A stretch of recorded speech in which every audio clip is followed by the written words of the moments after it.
In this section, we will review the different heads or applicators available and how to select them appropriately according to the anatomical area, the type of tissue, and the power we will use.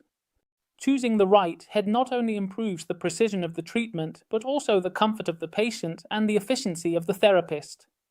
Let's start with the smaller heads. The small cone, which is used without contact, is ideal for small and irregular or sensitive areas, such as fingers, the face, or bony prominences. We work with it up to 6 watts. The small massage is indeed for contact, very useful for trigger points or small areas like hands or skin. Also for scars, as it allows us to generate sliding, but it is always recommended for low power settings.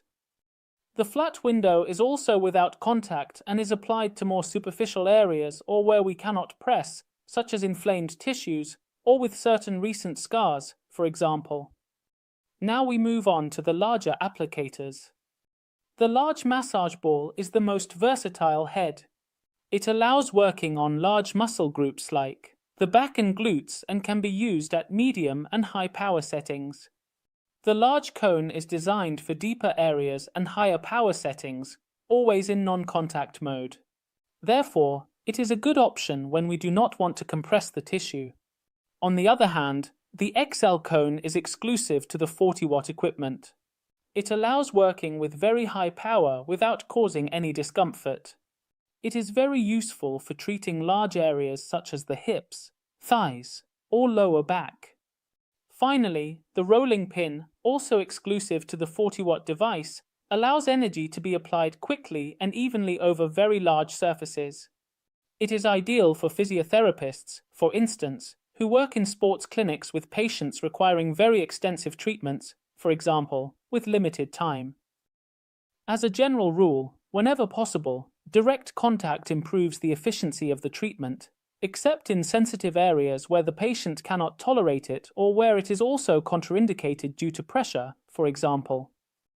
On the other hand, now that we are familiar with the different heads, let's talk about the most commonly used application techniques.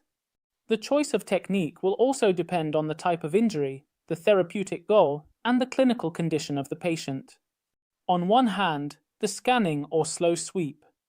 The most common technique involves sliding the head continuously and in a controlled manner over the area to be treated.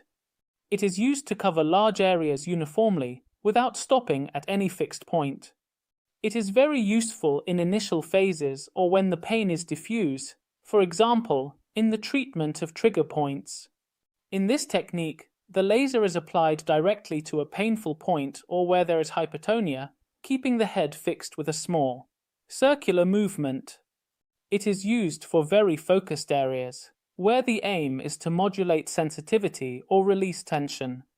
On the other hand, the grid pattern. Here, what we do is divide the treatment area into different imaginary sections and apply the laser systematically, covering each quadrant. This technique ensures a homogeneous distribution of energy, which is very useful when working on large areas such as the thigh or the back. In all cases. However, it is important to start with gentle pressure on the tissue, adapt the technique to the patient's tolerance, and maintain a constant rhythm to ensure a well-distributed dose. These techniques are not mutually exclusive, meaning that they are often combined in the same session, depending on how the tissue responds or the specific objective of the treatment.